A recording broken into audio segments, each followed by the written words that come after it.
Olá, seja muito bem-vindo para a nossa leitura da Bíblia com a série. Hoje nós vamos enfrentar o Egito juntos com Moisés e Arão. E aqui no capítulo 6, Moisés, diante daquela situação difícil do povo revoltado por conta do trabalho dobrado, Moisés ele vai falar com o Senhor, Deus reanima as promessas, mas o povo não tinha ouvidos para ouvir. Cuidado com a resistência. Sabe, muitas vezes nós nos deixamos ser desanimados por causa da resistência que nós encontramos ao nosso redor. Mas hoje eu te digo, dê ouvidos à palavra e à promessa de Deus e não se importe com a resistência ao seu redor. Resistência física, muitas vezes doenças, enfermidades físicas resistem à palavra da cura. Permaneça firme. Resistências emocionais por conta de situações, sentimentos, palavras, pressões, resistências humanas, pessoas que se levantam mesmo para tentar te impedir. Seja qual for a resistência, permaneça firme, porque a palavra de Deus é fiel para se cumprir nas nossas vidas. E aqui no capítulo 6 nós vamos ver que Deus, ele simplesmente visita aquela terra e dá a Moisés e Arão estratégias.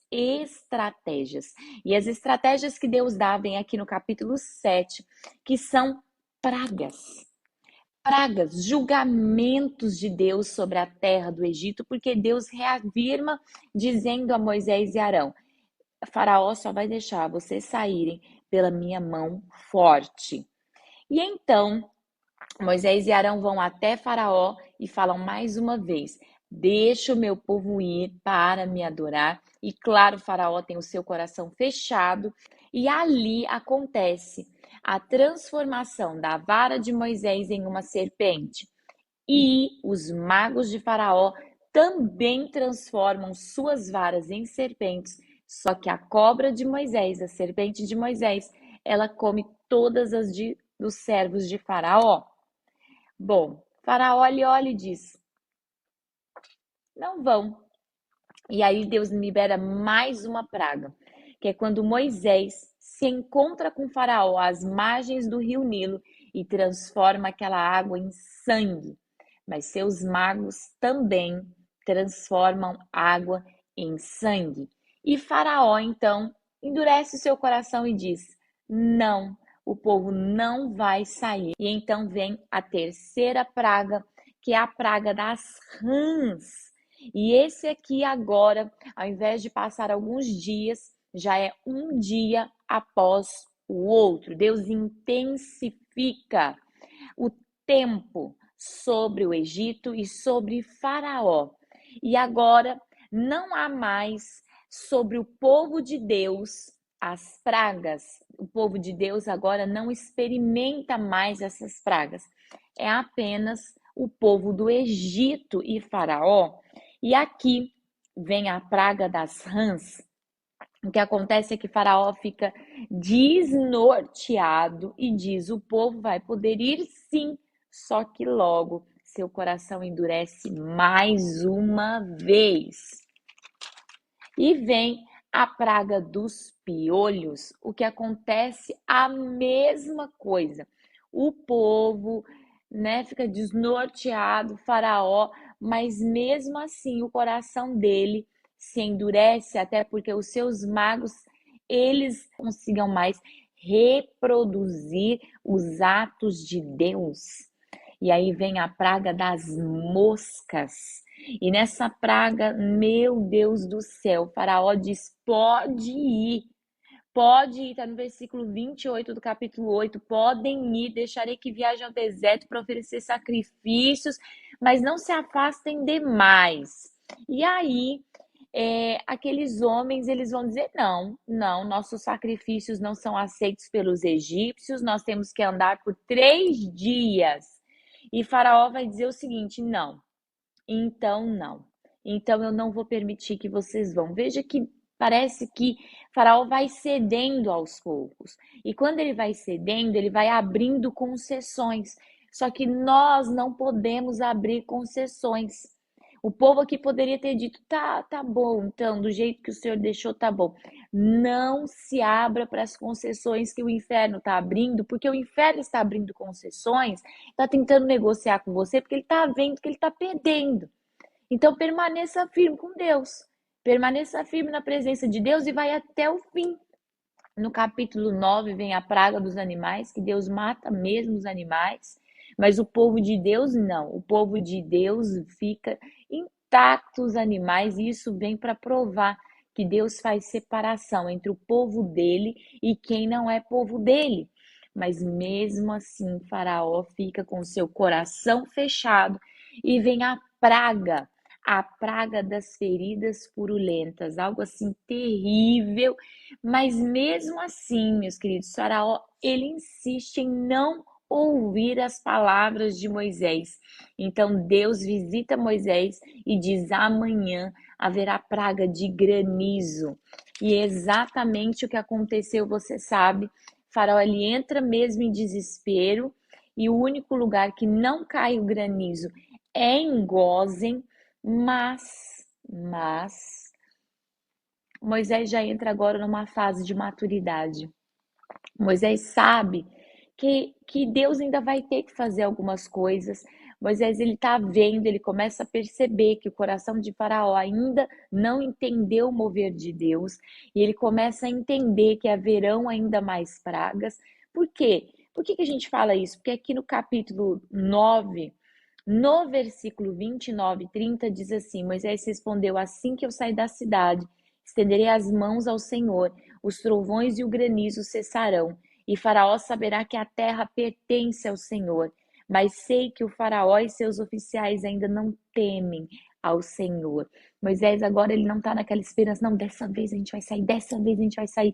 Mas agora ele já está maduro, ele já está vendo as situações com mais clareza. E nós entramos então na praga dos gafanhotos, né? E aqui é tão interessante o que fala o texto. Deus diz a Moisés: volte ao Faraó, pois endureci o coração dele e seus oficiais, para que eu demonstre meus sinais entre eles, e também para que você conte a seus filhos e netos como eu ridicularizei os egípcios, e lhes fale dos sinais que realizei no seu meio. Assim vocês saberão que eu sou o Senhor.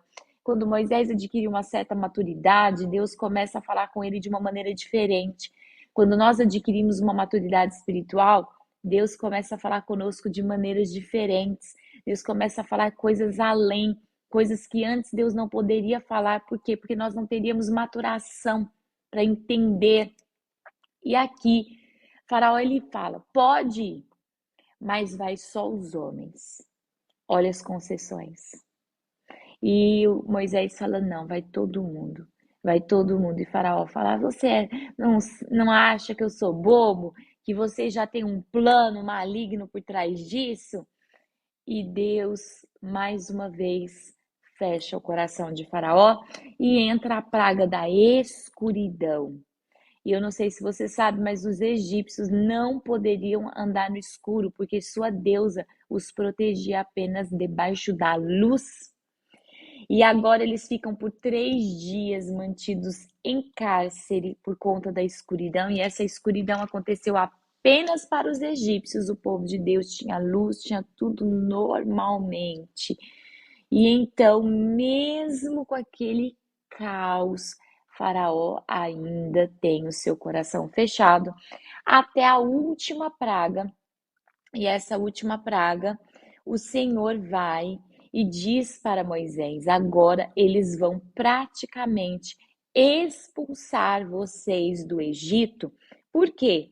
Porque agora o Senhor havia feito algo poderoso para o povo de Deus, que era que os egípcios vissem Moisés e o povo de Deus com bons olhos, mas ao mesmo tempo, debaixo de uma praga tão terrível que seria a morte dos filhos mais velhos, não teria mais como suportar nem Moisés e nem o povo de Deus na terra do Egito. E foi o que aconteceu. O Senhor ordena que aquele povo se junte, mate um cordeiro sem defeitos, novo, e que passe o sangue nos umbrais da porta. Façam comidas amargas, porque comidas que vêm de uma pressa, não é um jantar para ser feito em festa, é um jantar de pressa, de salvação, de saída, de ir, entendeu? Então a Páscoa não é um jantar aonde eles, né, porque isso aqui é a simbolização da Páscoa, eles não estão em festa de dias, mas eles estão numa festa rápida. Nós estamos comendo e saindo, tanto que famílias pequenas deveriam se juntar para cear, porque não podia sobrar nada. E Deus manda então passar o sangue do Cordeiro nos umbrais, que representa para nós o sangue de Jesus, que hoje nos protege, nos salva e nos tira do nosso Egito, de um tempo de escravidão nas nossas vidas. Quando o anjo do Senhor visita a terra do Egito e mata todos os filhos mais velhos, há um clamor, uma dor que nunca houve na terra do Egito, insuportável. E o povo então celebra a primeira Páscoa e sai e vão embora. Esse é o nosso trecho da saída do povo do Egito. E na nossa próxima leitura eu vou te explicar melhor como foi essa saída, como foi essa Páscoa e os novos desafios do povo agora no deserto. Vem ler a Bíblia com a C, vem ser parte desse mover junto conosco. Que Deus te abençoe.